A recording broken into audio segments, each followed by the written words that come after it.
사람이 살다 보면 빚을 지는 경우도 있고 빚을 갚는 경우도 있습니다. 하지만 빚은 그렇게 권장할 것은 못 됩니다. 여러모로 빚이 없는 것이 바람직하겠죠.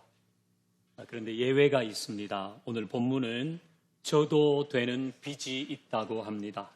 본문을 다시 읽어보십시다. 본문이요.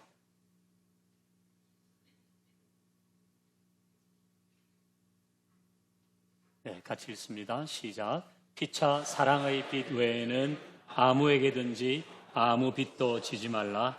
남을 사랑하는 자는 율법을 다 이루었느니라. 아멘.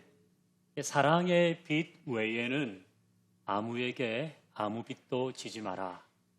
이 말씀은 사랑의 빚은 져도 된다는 내용입니다. 이 사랑은 하나님의 사랑에서 시작되는 모든 선한 일입니다. 이 사랑은 줘도 되고 받아도 된다는 겁니다. 이전에 불렀던 복음성가 중에 생각나는 가사가 있는데요. 사랑을 줄 수 없을 만큼, 자막 좀 넘겨주세요. 사랑을 줄 수 없을 만큼 가난한 자가 없다는 겁니다. 여러분도 이 노래를 아는 분이 계실지 모르겠습니다. 사랑을 줄 수 없을 만큼 가난한 자도 없고요. 사랑을 줄 수 없을 만큼 가난한 자가 없다는 거예요. 모든 사람에게는 줄 사랑이 있다. 그런 노랫말입니다. 따뜻한 말 한마디 누구나 할 수 있잖아요. 감사합니다. 고맙습니다. 수고하십니다. 사랑은 여기에서부터 시작되는 겁니다. 사랑으로 환하게 웃어줄 수 있습니다. 커피 한 잔, 밥 한 끼, 작은 선물, 짧은 문자, 한 줄의 카톡, 이런 것으로 사랑을 줄 수 있습니다. 지구상의 최빈국인 방글라데시나 부탄이나 예멘 같은 곳에서도 사랑을 줄 수 없을 만큼 가난한 자는 없습니다. 하물며 대한민국이라면 말할 것도 없겠죠. 그런데 왜 줄 사랑이 없다고 생각하는 것일까요?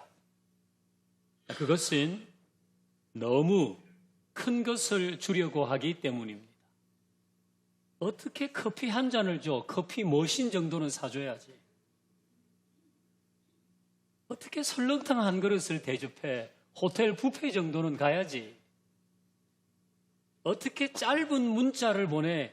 장문의 문자는 보내야지. 이 오해입니다. 사랑은 양에 있지 않고 마음에 있습니다. 정이 묻어나는 말, 정이 묻어나는 섬김, 정이 묻어나는 미소가 필요합니다. 즉, 나누려는 마음만 있으면 언제나 줄 게 있는 겁니다. 나에게 나누려고 하는 마음이 있다면 언제나 줄 게 있습니다.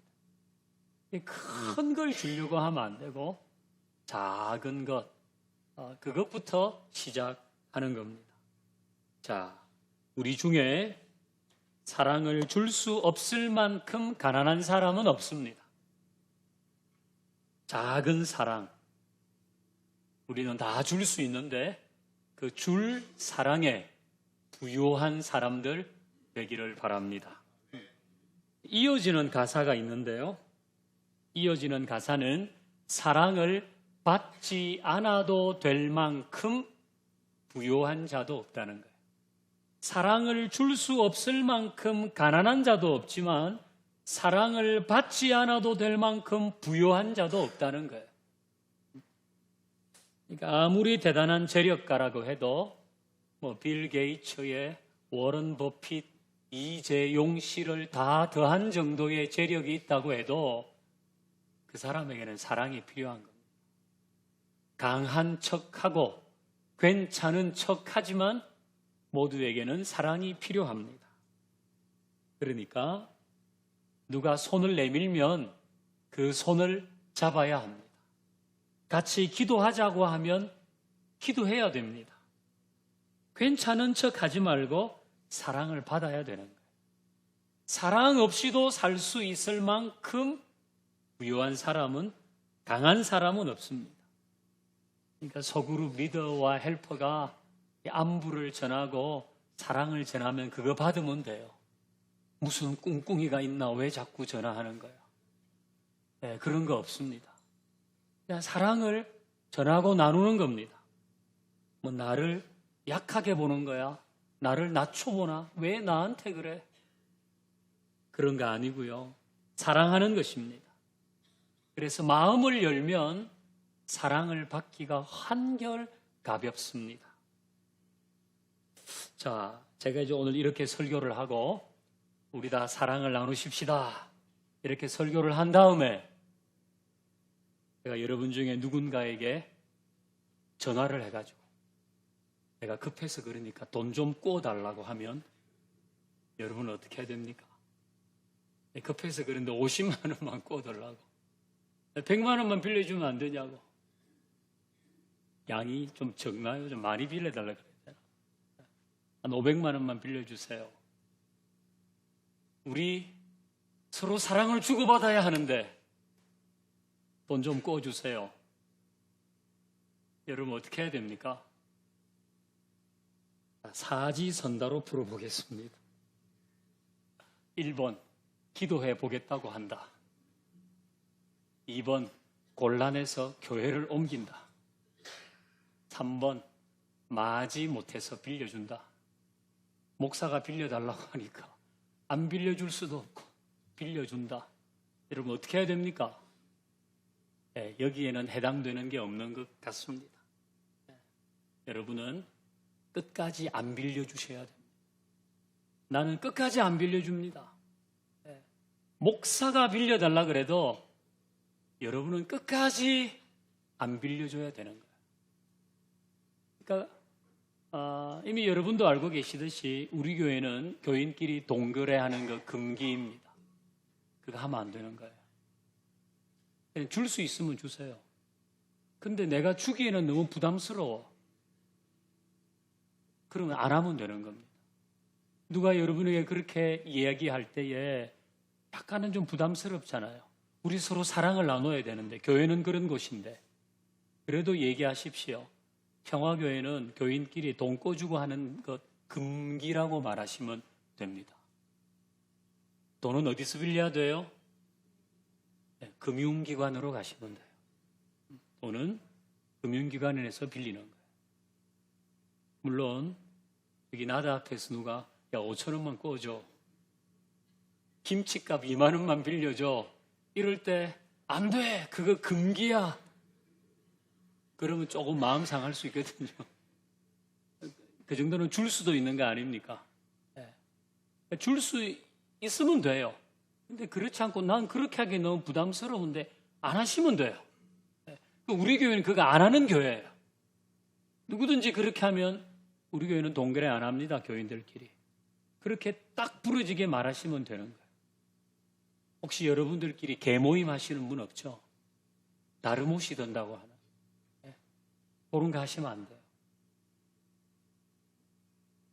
정기 적금을 금융기관에서 하시면 돼요. 교인끼리 개모임하고 우리 서로 사랑하고 그거 하는 거 아닙니다. 네. 보통 빚과 관련해서 사용되는 대표적인 두 단어가 있는데요. 채권자와 채무자입니다. 채권자는 받을 게 있는 사람이고 채무자는 줄 게 있는 사람입니다. 그런데 어떤 사람은 아예 생활 방식을 채권자처럼 하는 경우가 있어요. 채권자형은 어떤 스타일인가? 빚 받으러 온 사람처럼 행동하는 겁니다. 모든 곳에서 당연히 받을 권리가 있는 사람처럼 행동합니다. 가정에서 자식이 채권자형으로 사는 경우도 있습니다. 낳고 길러준 부모의 은혜는 간데없고 왜 더 안 내놓느냐? 마치 자기가 받을 권리가 있는 것처럼 말합니다. 부모가 해주는 것 당연하게 받으면 안 되는 거 아니에요? 먹여주고 입혀주고 재워주고 공부시켜주고 옷 사주고 핸드폰 값 내주고 이걸 다 당연한 것으로 여기고 당연한 권리처럼 받습니다. 이러다가는 나중에 유산 안 물려준다고 큰 소리 칠 수도 있습니다. 완전히 네 가지가 없는 겁니다. 여러분, 애들 키울 때 당연하게 받게 하면 안 됩니다. 부모가 얼마나 수고하는지 알려줘야 됩니다. 부모가 이를 위해서 얼마나 애를 쓰는지 알려줘야 됩니다. 이제 우리 부부는 어릴 때부터 우리 애들에게 엄마, 아빠 생일날, 결혼기념일날 뭐라도 가져오라 그랬습니다. 네가 뭐라도 가져와라. 편지를 써서 색종이를 접어오든지 아니면 뭐라도 가져와라. 이제는 애들이 다 컸기 때문에 이제 알아서 하는데요. 애들은 사랑으로 키워야 하지만은 버릇없이 키우면 안 됩니다. 애들은 사랑으로 키워야 하지만은 감사할 줄 모르는 사람으로 키우면 안 됩니다. 그냥 다 부모가 해주는 것 당연하지, 이건 부모가 해줘야 되는 거 아니야. 이런 식으로 키우면 안 되는 겁니다. 감사할 줄도 알아야 되고 부모 고생하는 줄도 알게 애들을 키워야 하는 거예요. 채권자형으로 살게 하면 안 되는 겁니다. 부부가 서로 채권자형으로 살면 비극입니다. 남편과 아내가 다 자기 권리를 주장합니다. 남편은 내가 밖에서 얼마나 수고하는데, 내가 돈 번다고 얼마나 고생하는데 이것도 못해? 부인은 내가 노냐? 나도 일한다. 나는 밖에서도 일하고 집에서도 일한다. 집에 빚 받으러 온 사람만 잔뜩 앉아 있는 거예요. 내가 이것도 못하냐? 채권자형으로 사는 겁니다. 그리고 신앙생활을 채권자형으로 하는 사람도 있습니다. 신앙생활을 채권자형으로 하는 거예요. 하나님께 빚 받으러 온 사람처럼 행동합니다. 그래서 자기는 무조건 잘해줘야 돼요. 내 기도는 다 응답해줘야 돼요. 내가 뭘 요구하든지 내 기도는 응답해줘야 돼요. 사람들이 다 자기를 섬겨줘야 돼요. 좀 섭섭하게 하면 참지 못합니다. 자기를 대접해주지 않으면 이 교회는 사랑이 없다고 말해버립니다. 혹시 여러분 중에 그간 내가 얼마나 교회 열심히 봉사했는데, 기도한 건 어떻고 헌금은 또 얼마나 했는데 하나님께서 나한테 이럴 수 있냐고, 사람들이 나한테 이럴 수 있냐고 그렇게 권리를 주장하고 싶은 분이 계신가요? 채권자형으로 신앙생활을 하려고 하는 것. 왜 이렇게 할까요? 그건 하나님이 베푸신 은혜는 생각하지 않고 자신이 한 것만 기억하기 때문입니다. 하나님이 이렇게 저렇게 알게 모르게 이모 저모로 베풀어 주신 은혜는 다 잊어버렸어요. 자기 한 것만 생각해. 사람들은 다 자기가 한 건 과대평가합니다. 내가 이 정도 했는데. 근데 여러분 따지고 보면 그 사람보다 더 많이 한 사람도 있어요. 근데 이름 없이 빚도 없이 가는 사람도 있습니다. 그런데 마치 하나님께 빚 받으러 온 사람처럼 그렇게 행동하면 안 되는 거예요. 우리는 이렇게는 살지 마십시다. 하나님 앞에서 이렇게 사는 건 옳지 않아요. 이 채권자형의 특징은 언제나 불평 속에 산다는 겁니다. 아니, 마땅히 받아야 하는 것 못 받고 있다고 생각하니까 짜증나지 않겠어요? 입이 이만큼 튀어나와가지고 투덜투덜합니다. 이 채권자형은 늘 부족하다, 모자라다, 억울하다고 합니다. 이걸 입에 달고 삽니다. 이게 얼마나 인생을 슬프게 사는 겁니까? 반대로 채무자형 인간은 나는 다른 사람에게 사랑의 빚을 지고 있다고 생각합니다. 나는 사랑의 빚을 지고 있다. 나는 부모에게도 사랑의 빚이 있고 내 배우자에게도 사랑의 빚이 있고 하나님께도 사랑의 빚이 있어. 나는 빚진 자로 살고 있다고 생각하는 것입니다. 그래서 채무자형으로 사는 자녀는 부모님이 고마울 뿐입니다. 아이고, 우리 아버지 엄마가 그래도 이렇게 나를 키워주고 하시는 거 참 감사하지. 채무자형으로 사는 아내는 고생하는 남편에게 미안할 따름이죠. 아이고, 우리 남편 참 고생하지. 채무자형으로 사는 아내도 남편에게 고마운 마음이 있는 거예요. 야, 나 같은 남자 만나가지고 그래서 참 애쓰면서 사네. 여러분, 이렇게 사는 게 좋지 않아요? 근데 집에 맨날 빚받으러 온 사람들만 잔뜩 앉아가지고 니는 왜 그거 못하냐? 내가 이것도 못하냐? 여러분, 이렇게 하는 건 우리 삶의 에너지를 고갈시키는 겁니다. 삶의 방식이 그와 비슷한데 부부가 6개월에 한 번씩 유럽 여행 가봐야 말짱 도루묵입니다.